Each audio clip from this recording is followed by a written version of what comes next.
ભરૂચ આવે ઢાઢર નદીના પ્રવાહથી ડભોઈ પાસેના રાજલી ક્રોસિંગનું નવીન મુખ્ય માર્ગ ધોવાઈ જતા તંત્ર દોડતું થયું।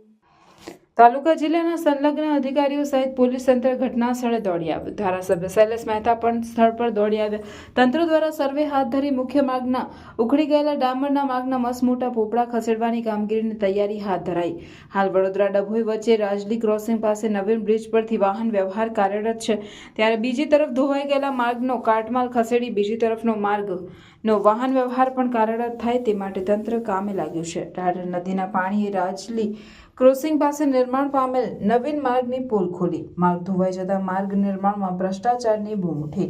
તંત્રના અધિકારીઓએ 2 દિવસમાં માર્ગનું સમારકામ પૂર્ણ કરી વાહન વ્યવહાર શરૂ કરાશેનું જણાવ્યું। યોગ્ય સર્વે હાથ ધરી પૂર અસરગ્રસ્ત તેમજ ખેડૂતોના પાકના નુકસાનનું વળતર સરકાર દ્વારા વહેલી તકે ચૂકવવામાં આવે તેવી ધારાસભ્ય શૈલેષ મહેતાએ મીડિયાના માધ્યમથી અપીલ કરી। અત્યારે વડોદરા જિલ્લાના વડોદરા ડભોઈ રોડ પર કુવાવી ગામ પાસે દેવ ડેમમાંથી દેવ નદીમાં પાણી ખૂબ જ આવવાથી આ રોડ અત્યારે ધોવાયેલ છે, આશરે 200 મીટર જેટલો, અને ગામના આજુબાજુના વિસ્તારના લોકો દ્વારા પાણી કાઢવા માટે ડિવાઈડર તોડેલ કે જેથી પાણી સીધો થ્રસ્ટ રોડને નીચે લાગતા અને પાણીનું બહુ જ વધારે પ્રમાણમાં પાણી હોવાથી આ રોડ ધોવાયેલ છે અને અત્યારે તાત્કાલિક ધોરણે રિપેરિંગ કરવાનું કામગીરી ચાલુ કરવામાં આવેલ છે।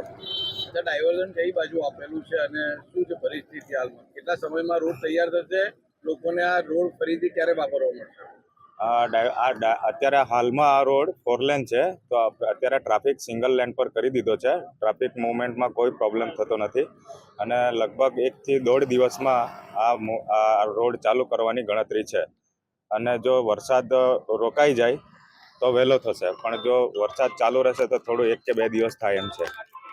દેવડેમમાંથી જે રીતે પાણી છોડવામાં આવ્યા એના કારણે આજે આ ડભોઈ વડોદરા મેઇન રોડ પર નુકસાન થયું છે, કારણ કે જે રીતનો ફ્લો હતો એ નદીના વેણ કરતાં પણ મોટું વેણ અહીંયાથી પસાર થતું હતું ગઈકાલે, અને એના કારણે ડિવાઈડર પણ તૂટી ગયા છે, રસ્તાના પણ પોપડા ઉખડી ગયા છે અને લોકોના ઘરોમાં પાણી ઘૂસી ગયા છે। સાથે સાથે જે અહીંયાના ખેડૂતોની જમીનો છે, ખેતીના પાકોને પણ ખૂબ જ મોટું નુકસાન થયું છે। અત્યારે પલાસવાડા, ભીલાપુર બધે સરપંચ અને તલાટીએ નીકળીને સર્વે કરી રહ્યા છે, પણ સાથે સાથે સરકારને વિનંતી છે કે જે ખેડૂતોના પાકને નુકસાન થયું છે એમનો પણ સર્વે કરવામાં આવે અને એમને પણ યોગ્ય વળતર આપવામાં આવે, કારણ કે આ કુદરતી આફત છે ને આફતમાં નાના માણસોને વધારે નુકસાન થઈ રહ્યું છે, ત્યારે આ તમામને સરકાર તરફથી મદદ રહે એ પ્રમાણે આપના મારફત પણ વિનંતી કરું છું અને આ તકલીફોનું બંધ થશે ત્યારે સરકારમાં લેખિત પણ રજૂઆત કરીને અહીંના ખેડૂતોને ન્યાય મળે એવો પ્રયત્ન કરીશું।